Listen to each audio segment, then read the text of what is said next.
श्री सद्गुरु महाराज की जय। सत्संग योग भाग प्रथम। आवाज़ दीजिए, थोड़ा सा इसमें आवाज़ दीजिए ना। योग सीखोपनिषद कृष्ण यजुर्वेद का अध्याय प्रथम। योगहीनं कथं ज्ञानं मोक्षदं भवति भोः। योगोऽपि ज्ञानहीनस्तु नोक्षमो मोक्षे कर्मणि। तस्माज्ज्ञानं च योगं च मुमुक्षुर्दृढमभ्यसेत। योगहीन ज्ञान मोक्षप्रद भला कैसे हो सकता है, उसी तरह ज्ञान रहित योग भी मोक्ष कार्य में समर्थ नहीं हो सकता। इसीलिए ज्ञान और योग दोनों का अभ्यास दृढ़ता के साथ मुमुक्षु को करना चाहिए। देहावसान श्रम्ये चित्ते यदद्वे भावयेत तत्वदेव भवेज्जीव इत्येव जन्म कारणम। देह त्याग के समय चित्त में जो जो भावनाएं जीव करता है वही वह होता है, यही जन्म का कारण है। पिंड पातेन या मुक्ति सा मुक्तिन तु मन्यते।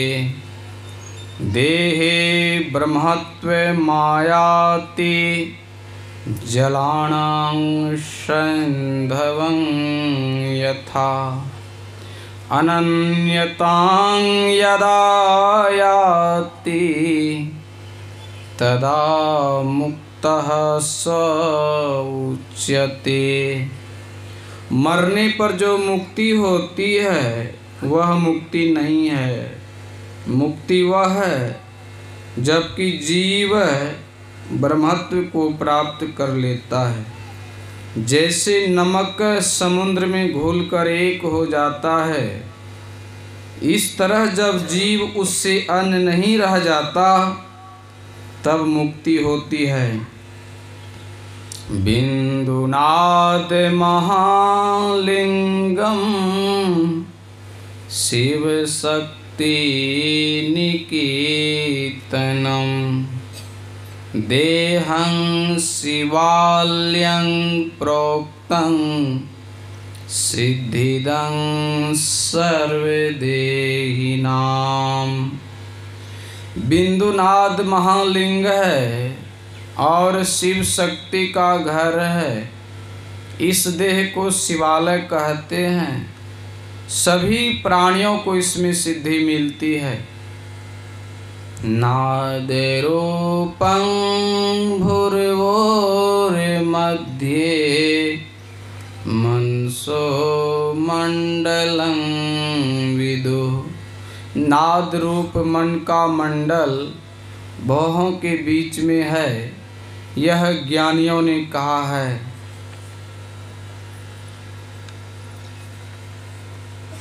सत्संग योग भाग द्वितीय। संत कबीर साहब जी महाराज की वाणी।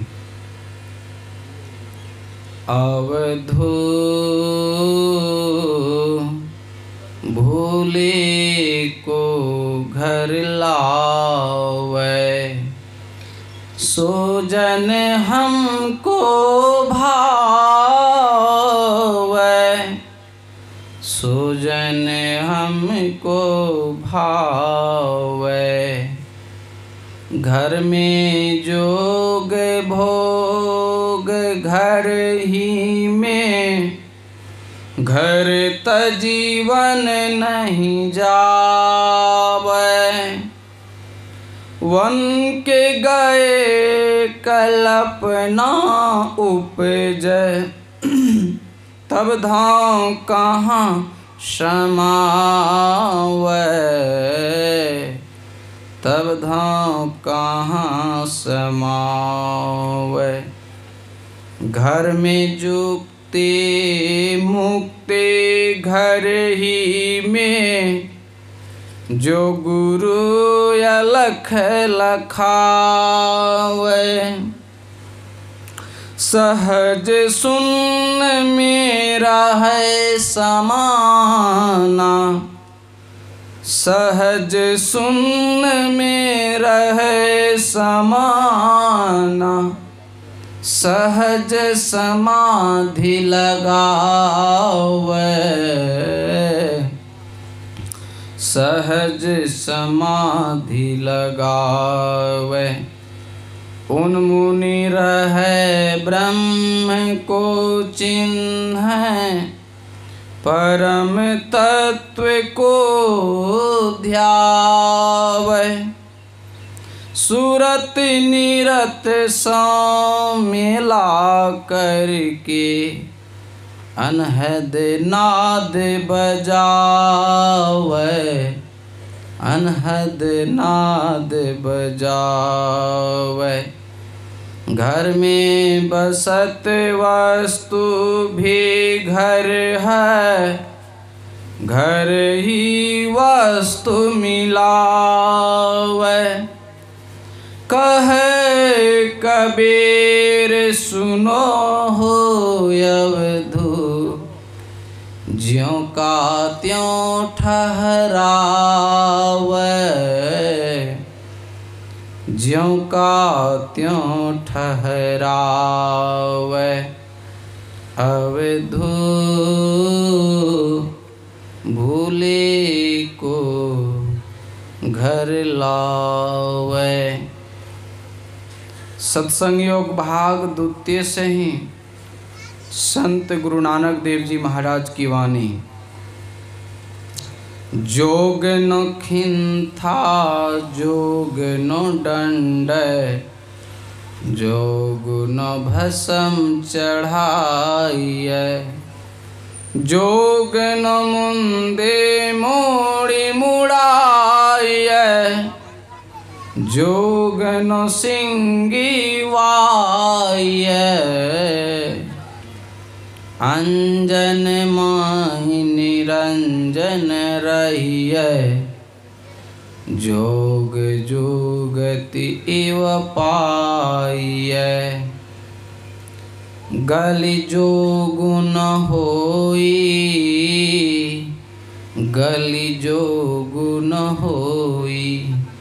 एक दृष्टि कर संसरी जाने, जोगी कहिए सोई। जोग न बाहरी मणि मसाणी, जोग न ताड़ी लाइए।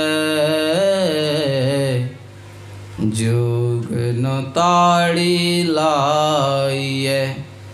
जोग न देश दिशंतरि भवियै, जोग न तीरथि नाइयै। अंजन माहि निरंजन रहियै, जोग जुगति इव पाइयै। सतगुरु भेटै ता सहसा टूटै, धावत वरजि रहाइयै। निज रुझरे सहज धुनि लागै, घर ही पर चापाइए, घर ही पर चापाइए। अंजन माहि निरंजनी रहिए, जोग जुगति इव पाइए, जोग जुगति इव पाइए। नानक जीवतिया मरि रहिए, ऐसा जोग कमाइए।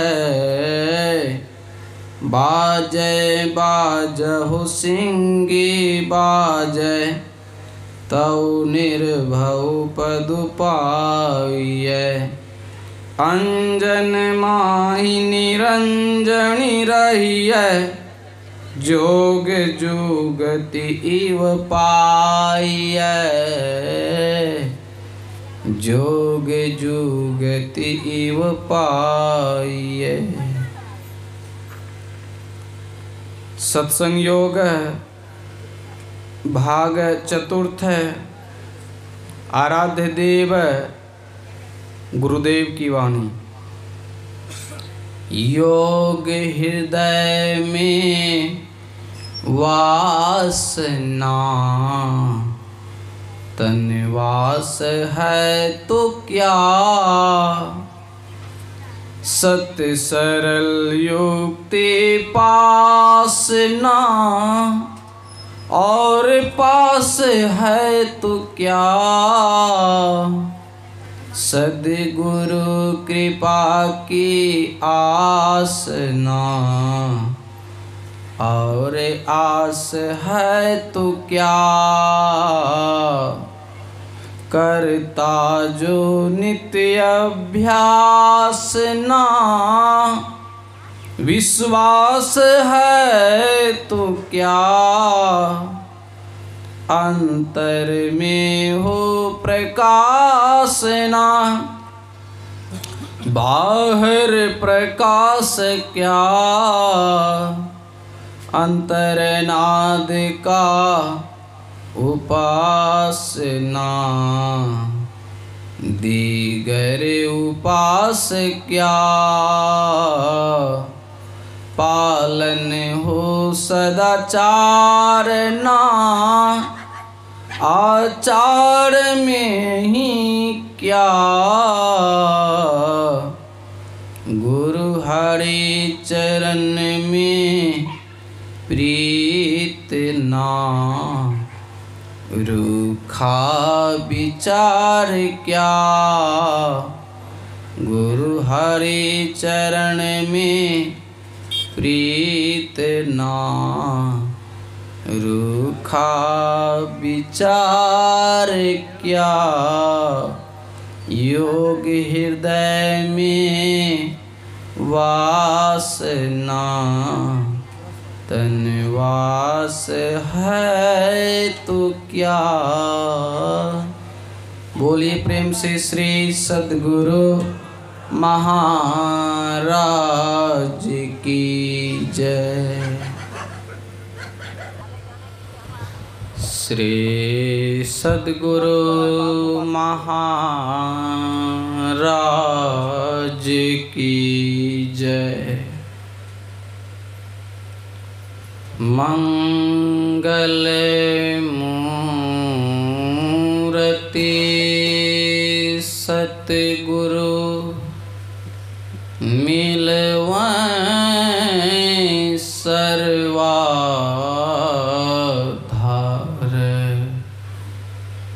मंगलमय मंगल करन बिनवा बारंबार,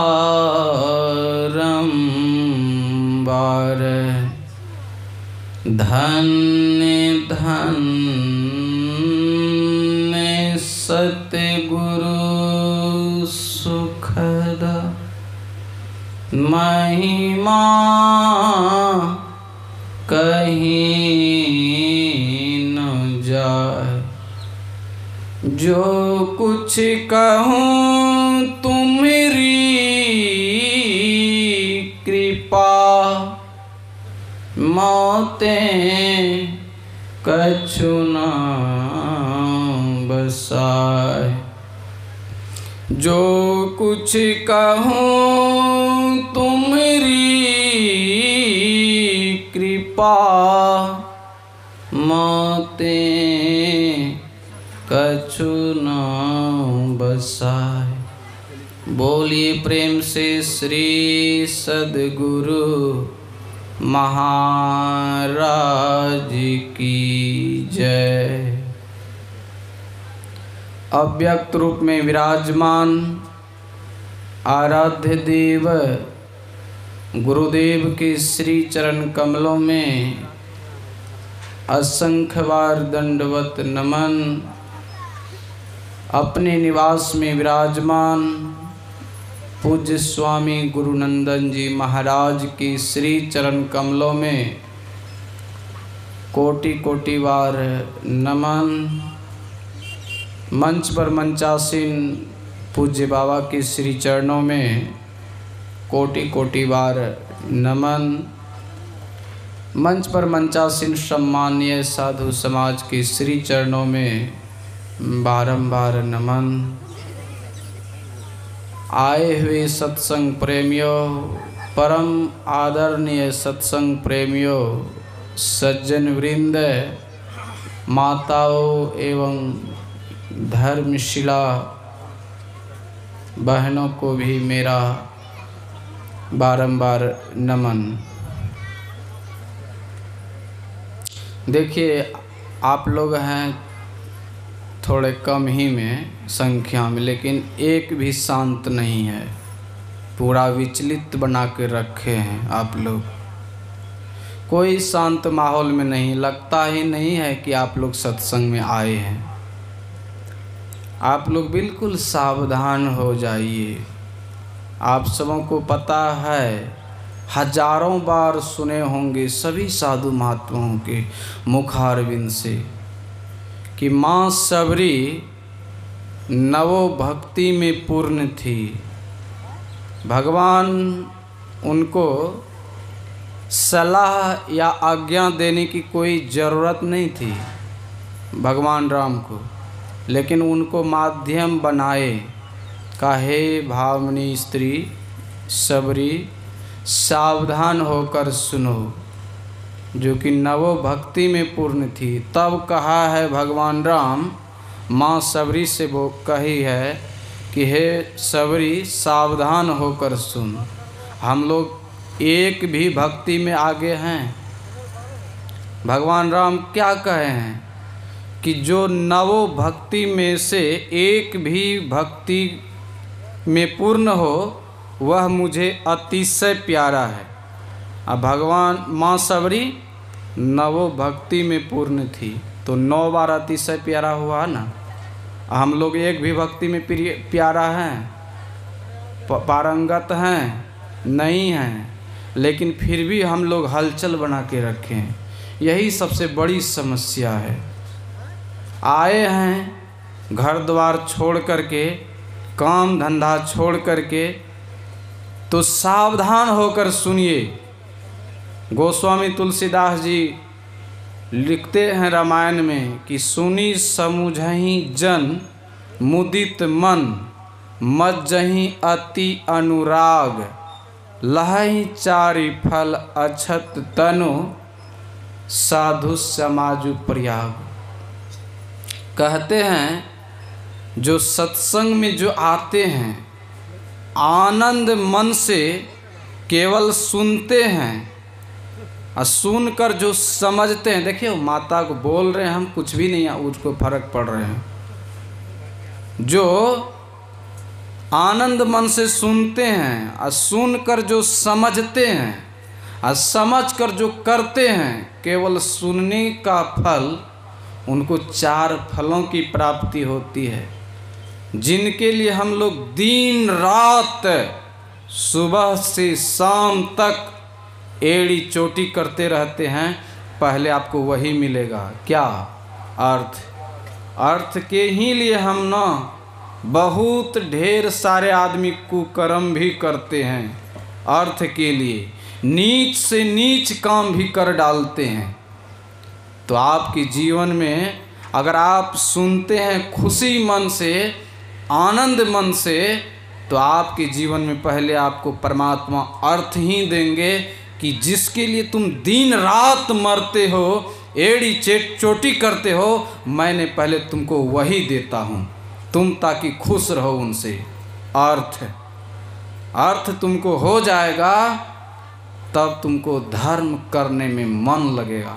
अर्थ धर्म, और जब धर्म होने में मन लगेंगे, अर्थ धर्म और क्या कहते हैं, काम कहते हैं इच्छा को।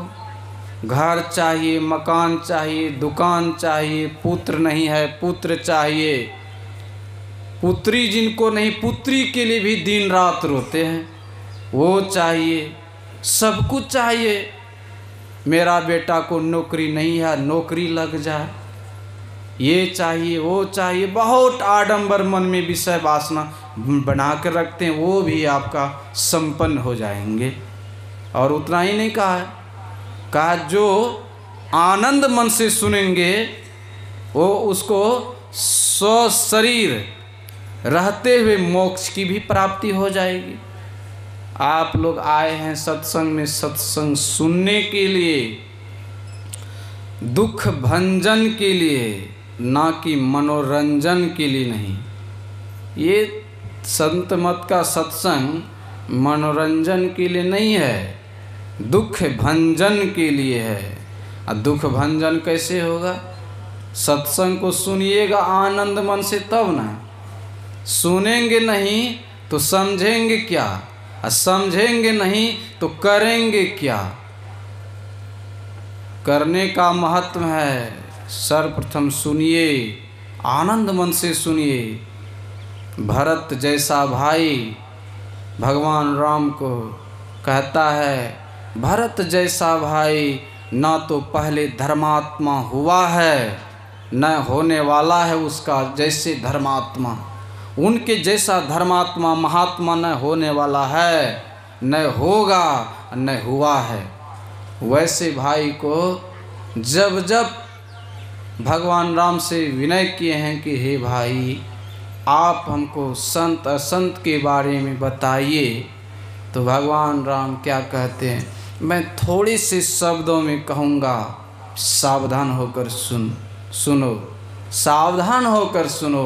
भगवान राम वहाँ पर कहते हैं सावधान होकर सुनो। लक्ष्मण जैसे भाई शेषावतार, ऐसे भाई को भगवान राम जब भाई लक्ष्मण जी कहे विनय किए हैं कि हे भाई, हे भगवान आप हमें समझा कर कहिए, ईश क्या है, ज्ञान क्या है, माया क्या है, भक्ति क्या है, ये सब के बारे में जब पूछा है तो पढ़िए। वहाँ भी लक्ष्मण जैसे भाई को भगवान राम कहते हैं, हे भाई सुनो, मैं थोड़े शब्दों में कहूँगा, थोड़े शब्दों में कहूँगा, लेकिन सावधान होकर सुनो। कभी हो पाएंगे हम लोग लक्ष्मण जी के जैसे, लेकिन ऐसे भाई को भगवान राम कहते हैं कि सावधान होकर सुनो। एक भी माता अच्छी तरह से स्तुति विनती नहीं किए हैं और ना तो पाठ को श्रवण किए हैं, ऐसे हलचल माहौल बना कर रखे हैं। ये क्या होगा? ये करने से आपको कुछ होने वाला नहीं है। आप दूसरे से गप करते हैं तो आपको पाप लगेगा, पाप का भागी आप बनेंगे, पुण्य नहीं लेकर जाएंगे यहाँ से, आप यहाँ से पाप का भागी बनकर जाएंगे। आप आते हैं, सुनिए, मन चित लगाकर सुनिए, तभी लाभ होगा। माँ सबरी को नव भक्ति में पूर्ण थी, भगवान राम को आने से पहले नव भक्ति में पूर्ण थी। भगवान राम के सामने अपना शरीर छोड़ करके चली गई, इसी को योग कहते हैं। छठ दम शील विरति बहु कर्मा, निरत निरंतर सज्जन धर्मा, यही तो योग है। ब्रह्मा जी भगवान शिव के पास गए हैं, कहते हैं हे भगवान आप हमको समझा कर कहिए कि योग बड़ा है कि ज्ञान बड़ा है। भगवान शिव उसी जगह कहते हैं कि योग हीनं कथं ज्ञानं मोक्षदं भवति भोहा योगोपि ज्ञानं हीनस्तु नो मोक्ष कर्मणि तस्मात् ज्ञानं च योगं च मुमुक्षुर्दृढ़ं भ्यसेत्। कहते हैं ब्रह्मा जी योग के बिना ज्ञान नहीं, ज्ञान के बिना योग नहीं। मुमुक्षु पुरुष को योग और ज्ञान दोनों चाहिए। क्यों? योग कहते हैं करने को, ज्ञान कहते हैं जानने को। ज्ञान को नहीं जानेंगे तो योग कैसे करेंगे? जब तक योग नहीं करेंगे तो ज्ञान कैसे होगा? आज यदि हम लोग कुप्पा घाट देख रहे हैं केवल योग बल से। आज हमारे आराध्य देव उस गुफा में 18 महीने बैठकर यदि योग तपस्या नहीं करते तो आज इतना तीर्थ भूमि तीर्थमय हो गया है। कुप्पा घाट जाकर देखिए, आज यह कुप्पा घाट इतना बड़ा तीर्थमय नहीं बनता। केवल योग के बल से, योग के प्रताप से आज कुप्पा घाट तीर्थमय हो गया है और कभी मिटने वाला नहीं है। जब तक रहेंगे चांद सितारे तब तक रहेंगे गुरुदेव हमारे, ये कभी मिटने वाला नहीं है।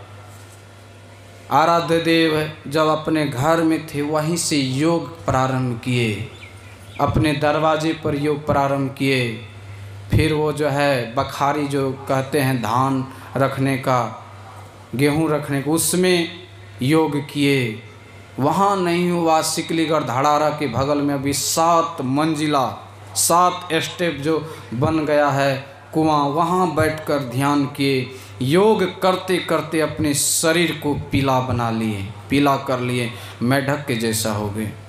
वहाँ से करके फिर सिकलीगढ़ धड़ारा में योग करने के लिए जंगल की झाड़ी है, वहाँ योग किए।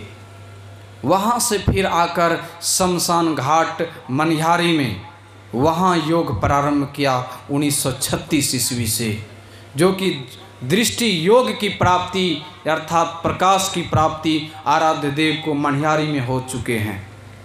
योग ये है योग शमशान घाट में। वहाँ भी पहले लगभग 70-75 बीघा जमीन है उस आश्रम में, ये वहाँ भी योग किया। प्रकाश की अनुभूति वहाँ हो गई योग करके, लेकिन समाधि की प्राप्ति कुप्पा घाट में, मोक्ष की प्राप्ति कुप्पा घाट में हो गया पूर्णतया। ये है योग की महिमा। हम लोग पूज्य बाबा से सुनेंगे। बोलिए श्री सद्गुरु महाराज की जय।